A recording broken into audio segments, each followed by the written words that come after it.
Bapak ahli yang kami banggakan, saudara jaksa yang kami hormati atas kesempatan ini. Menarik pendalaman putusan pra-peradilan dan mentersangkakan. Memang untuk di Indonesia sangat jauh, tapi hal terjadi. Putusan pra-peradilan? Ya, naik menurut hitungan saya belum ratusan, sangat jauh. Bukan menurut Bapak. Iya. Nah, saya mau masuk ke teori retroaktif. Nah, retroaktif? Iya ya. Bisa menjelaskan tahu tentang teori retroaktif. Retroaktif? Iya. Baik, yang mulia saya jawab, ya, karena kebetulan saya pernah belajar. Retroaktif itu adalah kebalikan dari asas legalitas, ya. Tetapi perlu diingat, ya, dalam konteks namanya refining. Refining itu penemuan hukum. Refining itu ada karena ada revakum, ada kekosongan hukum. Apakah hakim itu akan membiarkan saja begitu saja? Tidak. Hakim tugasnya itu dia harus menemukan, menggali dan menemukan apa yang disebut dengan suatu hukum. Itu yang disebut dengan atau apa retroaktif. Jadi retroaktif itu bukan berarti dia itu adalah menentukan juga bahwa itu hal yang betul-betul tidak ada aturannya atau sudah dicabut atau yang terdahulu atau juga bahkan tidak ada aturannya, itu kemudian lantas ini hukum berhenti. Tidak mungkin seperti itu. Jadi kita kembali pada kasusnya apa undang-undang narkotika. Pada saat itu belum berlaku, belum ada undang-undang narkotika, yang adalah undang-undang kesehatan. Hakim menggunakan undang-undang kesehatan. Ya. Jadi saya belum tahu. Jadi retroaktif ini adalah asas hukum ini. Memang yang bertentangan dengan asas legalitas. Kebalikan dari asas legalitas. Maksud saya, apakah tepat kalau saya mengatakan retroaktif itu retroaktif ya. Sekitar bahasa lain dipanggil. Tidak boleh menggunakan sesuatu yang dimana kejadiannya sudah terjadi, baru aturannya ada. Ya. Itu mungkin begitu pendapat saya. Ya. Kalau ahli bisa berpendapat dengan ini. Ya, betul. Saya berpendapat lagi ya. Ya. Jadi begini ya. Asas legalitas itu adalah bermula dari nulla puna sine leponale, kemudian nulla puna sine crimen, kemudian nulla crimen sine legi criminale. Itu kalau misalnya kita berbicara berdasarkan itu bahasa Latinnya, itu nullum delictum nulla puna sine praevia legi penale. Kata-kata legi ini menurut profesor saya yang mulia ya, Profesor Filipus Hajon, legi itu jangan diartikan peraturan perundang-undangan, tapi artikan undang-undang. Karena sebagian itu lembaga penegak hukum kita itu belum paham. Legi itu adalah kalau misalnya itu adalah dia legi dengan legium. Itu diartikan sebagai undang-undang. Artinya sekalipun hakim itu dia tidak boleh memutuskan sebelum ada undang-undang, bukan peraturan perundang-undangan. Karena kalau kita berbicara makna itu yang saya dapat selama saya kuliah yang mulia, itu berbeda. Peraturan perundang-undangan itu adalah di bawah undang-undang. Bisa peraturan pemerintah, peraturan pengganti, peraturan daerah, kemudian peraturan wali kota dan seterusnya. Undang-undang lah yang itu yang katakan ada kata-kata legium. Begitu dia kalimat lex, nullum delictum nulla puna sine praevia lege poenale. Kata-kata itu yang harus dimaknai ya Pak ya. Ini pengucapan bahasa Latin itu sesuai dengan ucapannya. Tapi mari kita dalami apa itu apa itu lex, apa itu yang disebut dengan legium dan seterusnya. Sekalipun bahkan jurisprudensi yang kita pahami di sini yang mulia, itu dalam Belanda itu disebut dengan ilmu hukum. Di Indonesia jurisprudensi kita nilai dan kita anggap itu adalah putusan hakim. Di Belanda tidak. Jadi tergantung konteks bahasanya. Jadi itu adalah penilaian secara etimologi dan terminologi. Bahasa Jawanya itu empan-papan, di mana kita mengatakan beradat dan itu kita mengatakan dan kita mengartikan suatu kalimat itu benar atau tidak. Termasuk dengan tadi kata-kata retroaktif. Begitu yang saya bisa jawab. Enggak. Kemudian ahli yang saya mau maksudnya tentang asas retroaktif. Asas retroaktif ya dalam pidana. Ya. Nah, apakah sama makna retroaktif dalam hukum yang lain atau undang-undang yang lain? Salah satu contoh saya kasih kasus. Ketika undang-undang sudah ditetapkan, sudah ditetapkan. Apakah undang-undang itu sudah dinyatakan berlaku dan mengikat bagi orang, kelompok atau siapapun dituju dalam undang-undang itu? Ya, kalau konteksnya itu dengan demikian sesuai dengan bunyi undang-undang itu berlaku ya berlaku. Jadi konteksnya tergantung daripada bunyi undang-undang itu. Karena begini benar, kalau kita berbicara undang-undang itu kan juga tidak terlepas dari konteks penafsiran. Saya bisa saja berbeda dengan pendapatnya penasihat hukum. Karena kan kita berbeda dari konteks mana kita menilai. Jadi konteks saya dalam konteks penafsiran itu adalah penafsiran undang-undang. Namanya penafsiran otentik. Silakan saudara penasihat hukum mempunyai arti yang lain. Tapi yang saya tangkap adalah otentik yang saya pelajari selama ini adalah berdasarkan kehendak atau kemauan daripada pembuat undang-undang. Undang-undang ya? Ya, undang-undang. Sudah ditetapkan. Ya. Apakah tanggal penetapan undang-undang sudah dinyatakan berlaku dan mengikat orang atau nanti diundangkan? Kalau misalnya ini ya, dengan retroaktif. Iya. Ini berbicara apa namanya ilmu perundang-undangan. Ilmu perundang-undangan. Saya masuk ke case. Iya. Aturan ada aturan. Ada keputusan. Dibuat oleh instansi. Tapi aturan yang dibuat itu ditujukan orang di luar instansinya. Pertanyaan saya sebelum sampai pertanyaan.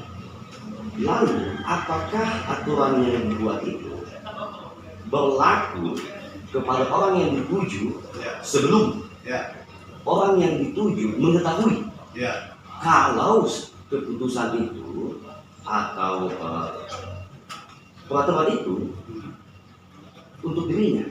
Nah, pertanyaan saya menggunakan asas retroaktif, sejak kapan ukuran seseorang itu terikat dengan suatu keputusan yang dibuat di luar dari dirinya atau instansi? Itu yang saya maksud.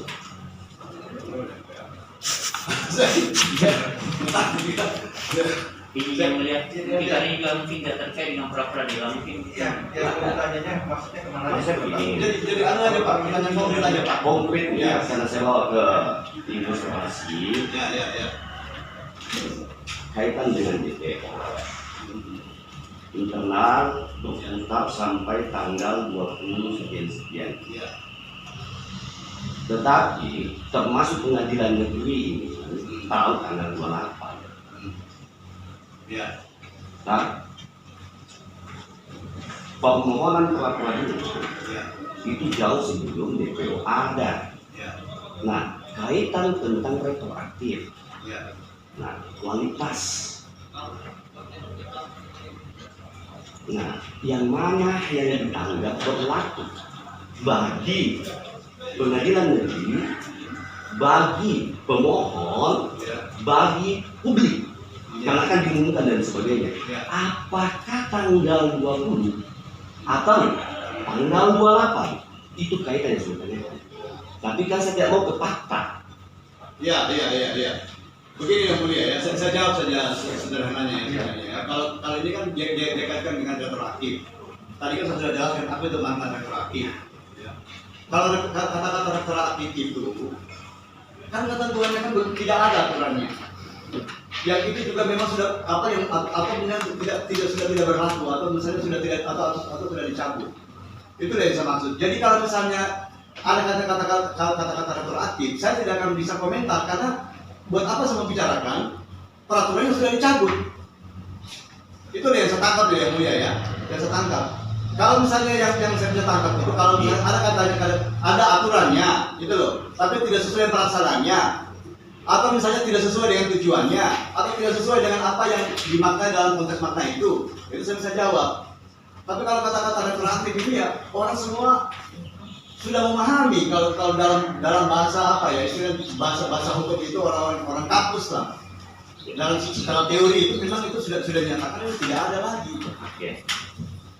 Jadi saya tidak bisa jawab yang mulia. Oke. Baik. Ya. Saya lanjut. Saya mau masuk ke teknis. Ya. Apakah ahli pernah membaca membaca dan mendalami peraturan Mahkamah Agung nomor 4 tahun 2018. Pernah sih? 16. Ya. Pernah. Ya, saya baca tadi. Saya masuk ke dasarnya ini saya lihat firman karena sudah ada 2 putusan PMK Ya. 11, 12 ada yang sekian Ya. untuk menghindari disparitas putusan yang terlalu lebar Ya. maka dibuat lagi. Ya. Nah di sini ada di antara sekian Ya. dia masuk ke bab 2. Ya. Saya bacakan firman ya. Ya, silakan. Kalau sini nggak pernah simak. Silakan. Bismillahirrahmanirrahim. Bab 1. Bab 2. Objek dan pemeriksaan pra-peradilan. Ya. Pasal 2 Ya. ayat 1 seperti ahli yang disebutkan tadi. Ya. Objek pra-peradilan adalah sah atau tidaknya penangkapan. Ya. Tapi kan ahli mengatakan yang formil saja, Ya. ya kan? Ya. Selanjutnya penahanan. Ya. Selanjutnya penghentian penyidikan Ya. atau penghentian penuntutan. Ya. Selanjutnya penetapan tersangka. Ya. Selanjutnya penyitaan dan penggeledahan. Ya. Nah, saya tahan dulu. Yang saya simpulkan di sini bahwa semua kewenangan yang ahli sebutkan tadi, Ya. bahwa ada sini ujuk-ujuk, saya tulis juga ujuk-ujuk, menggunakan power dan sebagainya. Tetapi yang saya simpulkan di sini bahwa semua kewenangan abuse itu harus diawasi. Habis itu ya. Interpretasinya nanti Ya. karena tafsir. Ya. Yang saya maksud bahwa kesimpulan semua ini kewenangan, kekuasaan yang dimiliki penyidik dapat diuji melalui Ya. salah satu peradilan. Ya. Mungkin itu maknanya ya. Ya. Oke, saya lanjut. Poin B, ganti kerugian Ya. dan atau rehabilitasi bagi seseorang yang perkara pidananya dihentikan Ya. pada tingkat penyidikan atau penuntutan. Ya. Nah, selanjutnya ayat 2 pasal 2, pemeriksaan pra-peradilan terhadap pemohon tentang tidak sahnya penetapan tersangka hanya menilai aspek formil. Ya. Tadi kan? Ya. Aspek formil, yaitu apakah ada paling sedikit ya, kalau banyak loh ahli yang sebelumnya lebih bagus. Ya. 2 alat bukti yang sah Ya. dan tidak memasuki materi perkara. Ya, maka saya sejalan sedikit. Ya. Nah, di poin 3, putusan pra-peradilan yang mengeluarkan permohonan tentang tidak sahnya penetapan tersangka tidak, saya ulangi untuk menjelaskan. Putusan pra-peradilan yang mengabulkan permohonan tentang tidak sahnya penetapan tersangka tidak menggugurkan kewenangan penyidik Ya. untuk menetapkan yang bersangkutan sebagai tersangka lagi Ya. setelah memenuhi paling sedikit 2 alat bukti baru yang sah. 2 alat bukti baru yang sah. Ya. Koma. Berbeda dengan alat bukti sebelumnya. Ya. Sekali lagi Berbeda. kita garis bawahi. Berbeda dengan alat bukti sebelumnya yang berkaitan dengan materi perkara. Nah, saya minta pendapat ahli tafsirnya tentang berbeda dengan alat bukti sebelumnya. Ya. Pertanyaan saya, apakah alat bukti yang pernah diuji Ya. sebelumnya Ya. itu tidak boleh lagi atau boleh menurut peraturan Mahkamah Agung ini kaitan dengan pendapat? Silakan. Baik, ya. Jadi saya aja Pak ya. Saya sederhanakan saja sesuai dengan bukti otentik itu. Kalau misalnya bukti menyatakan bukti baru, maka bukti baru yang dia buka. Itu bukti itu saja. Oke. Ya. Iya. Saya lanjut.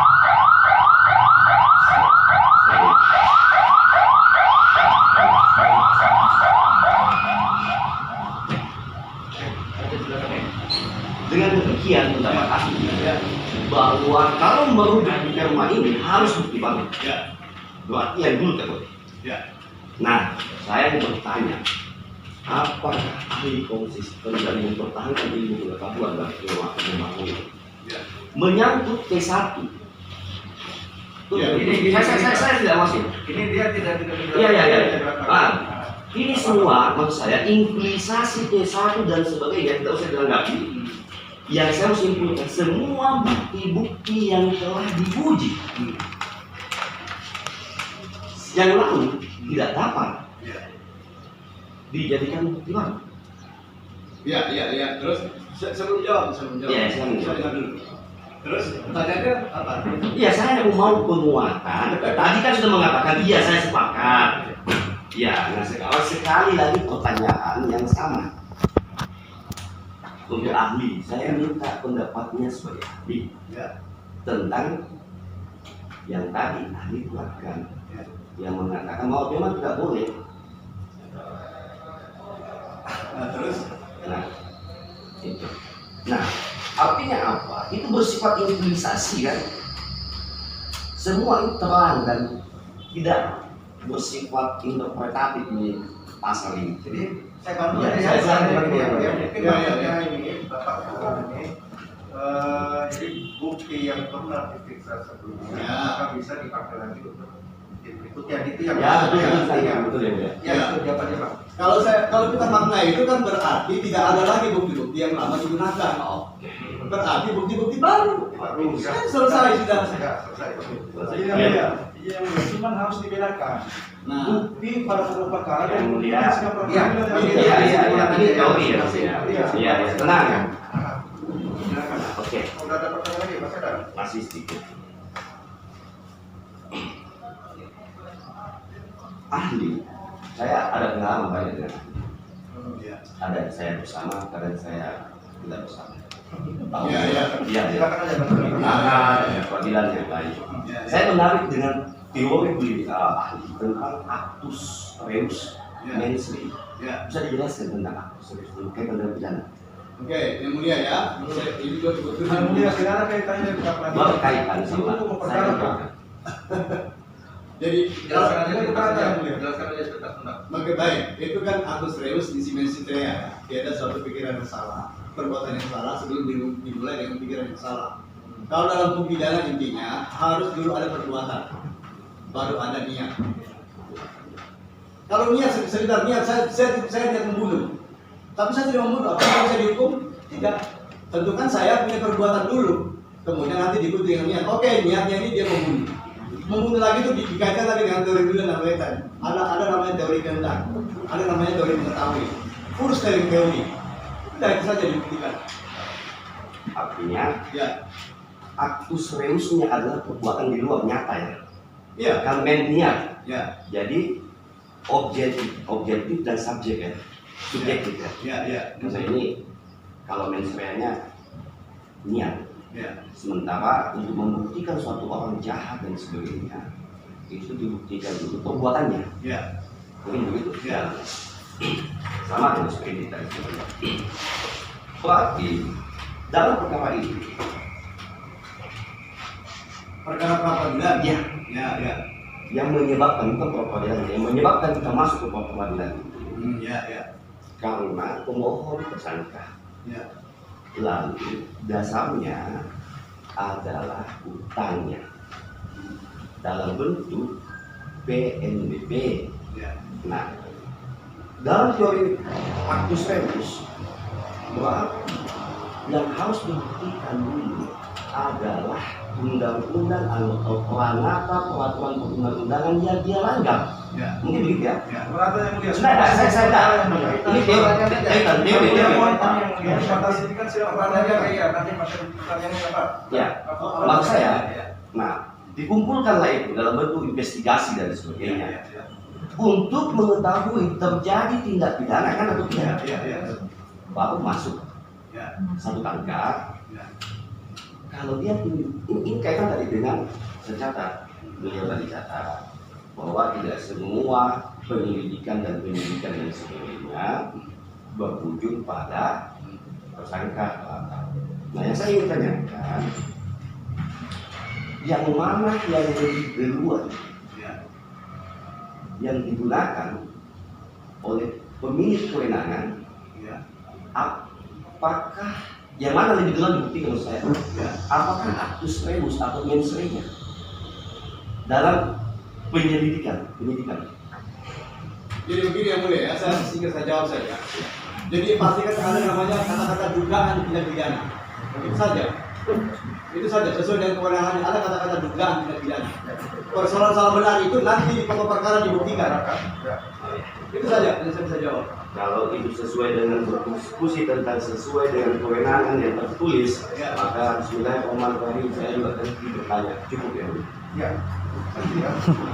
Sudah ada pertanyaan lagi ya dari teman-teman ada ya?